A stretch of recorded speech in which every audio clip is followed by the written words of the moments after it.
자, 절도범이 있는데요. 팔과 다리를 늘리는 수술을 받아서 예전과 전혀 다른 모습을 보였다고 합니다. 그래서 경찰이 검거에 어려움을 겪었다고 하는데, 자, 임만글 변호사님, 페이스오프라는 말 아시죠? 아, 그렇죠. 예.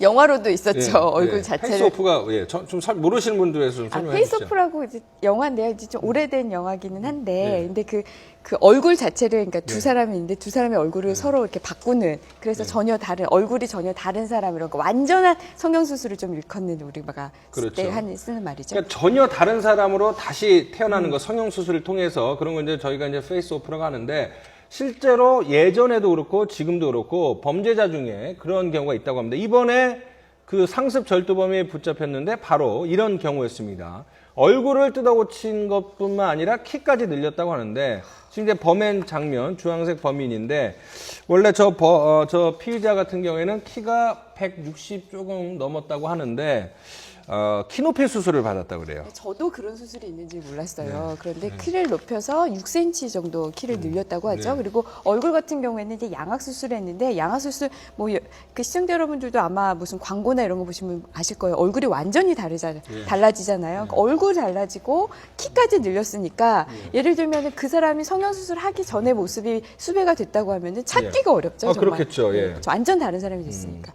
그 일부 연예인들도 양악 수술을 해서 이제 전과 후 비교해 보면 전혀 다른 사람이지 않습니까? 예. 이 양악 수술했는데, 자, 그러면 이 전과 18범이라고 합니다. 전과 18범. 지난해 4월부터 12월까지 8개월 동안 87회에 걸쳐서 귀금속 포함해서 이제 5억 원 넘게 금품을 훔쳤다고 하는데, 2011년에 출소를 한 직후에 양악 수술, 그러니까 턱 깎는 수술과는 좀 다르지만 어쨌든 턱 쪽 부분을 깎는 수술이고요. 사지 연장 수술. 쉽게 얘기해서 이제 키 높이 수술해서 키를 좀 늘려주는 수술을 받았다고 합니다. 그래서 사지 연장 수술 받으면 1년 동안 휠체어 신세를 져야 한다고 그래요. 그럼요. 저게 일부러 다리뼈를 부러뜨리는 거예요. 아주 기술 좋게 부러뜨리고 그 사이를 살짝씩 조금씩 벌리면서 그 사이를 이제 뼈가 자연스럽게 붙으면서 키가 조금씩 늘어나게끔 하는. 그래서 1년 내내 철심을 받고 그걸 갖다 조여가면서 이렇게 늘려야 되는 아주 끔찍한 수술인데, 네. 이거 사실 키 때문에 굉장히 그 스트레스를 받거나 트라우마가 있는 사람들을 치료하기 위해서 나온 그런, 어떻게 보면 굉장히 궁예지책과 같은 그런 수술인데, 저런 수술까지 하면서 경찰의 추적을 따돌려고 했다니 참 대단합니다. 비용이 상당히 비싸네요. 예. 저 사람이 아마 교도소에서 많이 연구를 한 것 같습니다. 왜 그러냐면 저 사람이 상습 절도범이기 때문에 경찰에서 동일수법 영상 시스템이라고 전과자 영상을 갖고 있습니다. 얼굴과 그 다음에 검거됐을 때 키를 갖고 있습니다. 그래서 저 사람이 과연 CCTV에 안 걸리려면 어떻게 해야 되는가, 아마 도둑질 해가지고 자기 얼굴에 많이 투자를 한 것 같습니다. 그리고 도둑질할 때 CCTV를 제일 무서워하기 때문에 선글라스도 끼고 모자도 쓰고 마스크까지 쓰면은 이건 안 걸리거든요. 또 하나는 뭐냐면은 저 동일수법 인물이다. 저 아파트 따는 게 아주 전동 들려가지고 동일수법 인물이다라고 하면은 이 키가 예전에 저와 비슷한 사람의 키가 지금 틀리거든요. 네. 그러니까 저 사람이 자기 몸을 희생하고 또 도둑질해서 번 돈을 갖다가 투자를 해가지고 저렇게 하지 않았나. 근데 제가 생각할 때는 저런 도둑, 저도 경찰 생활 20년 했지만 저런 도둑 전 처음 봤습니다. 예. 그럼 저 정도까지는 아니더라도 사실은 일종의 페이스오프를 해서 범죄를 숨기려고 시도했던 경우들은 기존에도 많이 있었고요. 앞으로 아마 저는 점점 더 늘어나지 않을까. 왜냐하면 수술 자체도 너무나 보편화되고 쉬워지고, 정말 향후에 10년, 20년 정도가 되면 일종의 나노봇을 이용해서 뼈 같은 것을 느리고 줄이는 것들을 좀 자유롭게 한다라는 게 지금 과학계에서 일반적으로 나오고 있는 얘기거든요. 네. 결국에는 정말 공상과학 영화처럼 한 20년 뒤에는 경찰들이 바꿀 수 없는 거, 예를 들어서 홍채 같은 거 있지 않습니까? DNA라든가 이런 걸 통해서밖에 수사가 안 되는 상황이 될 수도 모르겠어요. 근데 저렇게 수술하려면은 돈을 벌어야 돼요.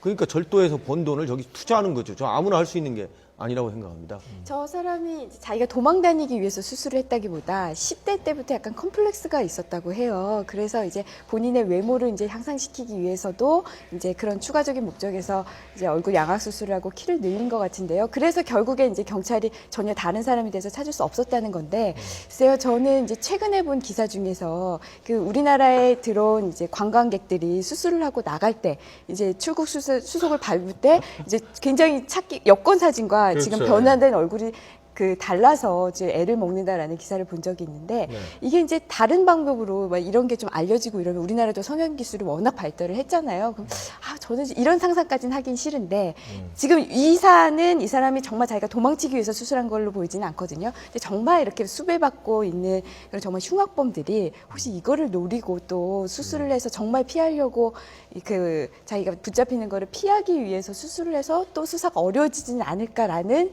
걱정도 조금 들긴 근데 하네요. 이분이 트라우마 때문에 수술을 했다 그러면 10대가 좀 지난 시점, 한 20대쯤에 하셨어야 되지 않을까요? 네, 35살이에요. 35살인데 굉장히 위험한 수술이에요. 그리고 어렸을 때는 뼈가 잘 크지 않습니까? 그렇기 때문에 붓기도 잘 붙고 뼈도 잘 커서 이런 수술을 갖다가 대부분은 이제 청소년기에 시도들을 많이 하는 건데 이걸 나이 34, 5이 돼가지고 시도를 했다는 건 뼈가 잘 안 붙을 수도 있고, 부작용이 굉장히 극심할 수도 있는데 이런 도전을 했다는 건 그만한 어떤 보상들이 있을 거라는 걸 기대하지 않고는 안 했을 것 같거든요. 일석이조 효과를 노린 네, 거겠죠. 그렇죠. 예, 외모 컴플렉스가 있었다라는 본인 주장과 범죄 때문에 했다라는 경찰 주장을 합치면 뭐 두 가지 다 노린 거겠죠. 그러니까는 5천만 원이나 투자한 거 아니겠습니까? 피의자 기준으로 봤을 때는. 돈도 있으니까 가능한 겁니다. 예, 그래서 이제 못합니다. 그 수술비를 회복하려고 했는데 엄청 이 수술 받은 뒤에 열심히라는 표현은 좀 이상하지만 이거 여기저기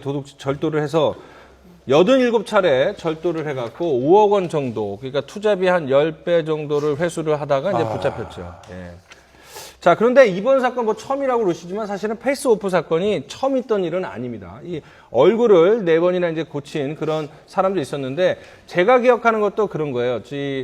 횡령을 한 40억 원 정도 횡령을 한 직장인이 자기 얼굴을 숨기기 위해서 저렇게 예.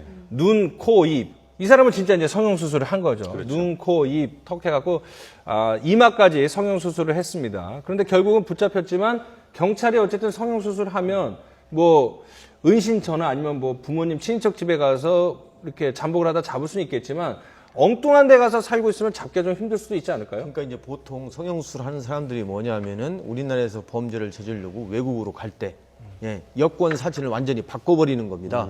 그럴 경우에 많이 하거든요. 근데 이제 저렇게 이제 도둑질 하면서 안 들키게 하기 위해서 저렇게까지 양악 수술에다가 또 저는 키를 갖다가 늘리기 위한 이런 거 수술은 진짜 대단한 것 같습니다. 근데 아까 앵커님 말씀하신 그 도둑과 횡령범 같은 경우에는 사실은 이제 얼굴만 바꾼 게 아니라 은신처도 스파이 영화에 나오는 것처럼 꾸며놓고 그렇죠. 오피스텔 3, 4층 얻어놓고 내부에서 비밀통로 만들고 CCTV로 외부를 감시하고 있었던 살도 그런 뺐어요. 살도 줄였었고 예. 그랬었기 때문에 야 이게 정말 자본과 기술과 이게 범죄가 결합되면 정말 신종 범죄들이 우리나라에서도 종종 나타나고 있는 거죠. 얼마 전에 지금 불광 이규태 김영사 이규태 회장 같은 경우에도 본인의 집무실 뒤편에다가 주도서도 모르게 샤워실까지 갖춰준 CCTV 감독해놓은 그런 비밀방 만들었었잖아요. 이런 일들이 앞으로 정말 늘어날 것 같아요. 이게 범죄를 많이 저지른 사람들이 한다는 겁니다. 범죄를 많이 저지른 사람들 학습 효과가 있기 때문에 수사하는 사람보다 수법이 앞서갑니다. 예.